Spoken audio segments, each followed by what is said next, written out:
அனைவருக்கும் வணக்கம். 11th new Tamil book இயல் 1 யுகத்தின் பாடல். மொழி மனித இனத்தின் ஆதி அடையாளம். அது பண்பாட்டு பரிணாம வளர்ச்சியை அடிப்படையாக கொண்டு உருவானது. ஓர் இனத்தின் மையப்புள்ளியாக விளங்குவதும் மொழியே. அது நம் இருப்பின் அடையாளம். நம் தாய்மொழியாம் தமிழ் மொழியின் வேர். சங்கத்தில் தொடங்கி இன்றைய காலம் வரையும் இடர் பல கலைந்து உயர்தனி செம்மொழியாய் செழித்தோங்கி இருக்கிறது. என் அம்மை ஒற்றி எடுத்த நெற்றிமண் அழகே, வழி வழி நினதடி தொழுதவர் உழுதவர் விதைத்தவர் வியர்த்தவர்களுக்கெல்லாம் நிறைமணி தந்தவளே, உனக்கு பல்லாண்டு பல்லாண்டு பல்லாயிரத்தாண்டு பாடத்தான் வேண்டும்.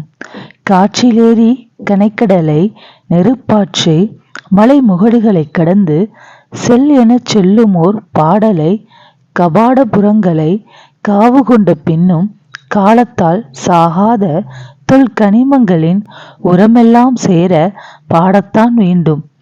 ஏடு தொடக்கி வைத்து என் அம்மை மண்ணிலே தீட்டி தீட்டி எழுதுவித்த விரல் முனையை தீயிலே தோய்த்து திசைகளின் சுவரெல்லாம் எழுதத்தான் வேண்டும்.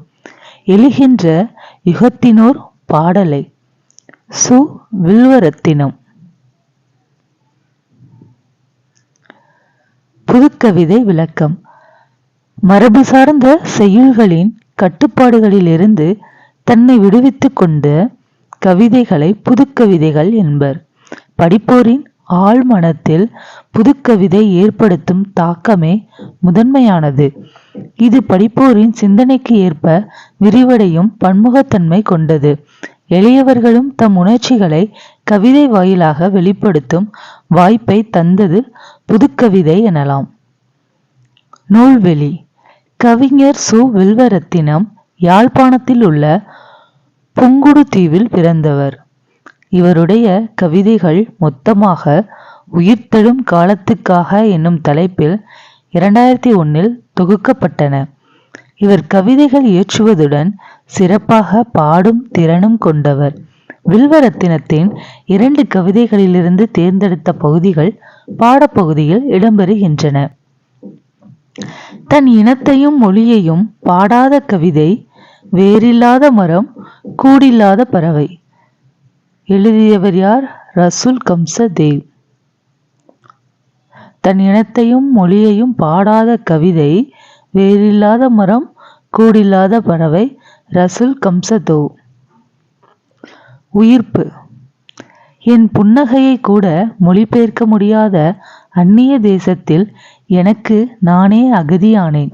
உணர்வுகளை சொல்ல முடியாமலும் உதர முடியாமலும் குரலற்று கிடந்தேன். என் காயத்தை வருடி சென்றது மின்னலென கடந்த தாய்மொழியின் அமுதிசை. துள்ளி உயிர் தெளிந்தேன். பரவச வெளியில் நானுமோர் பறவையானேன். நன்றி.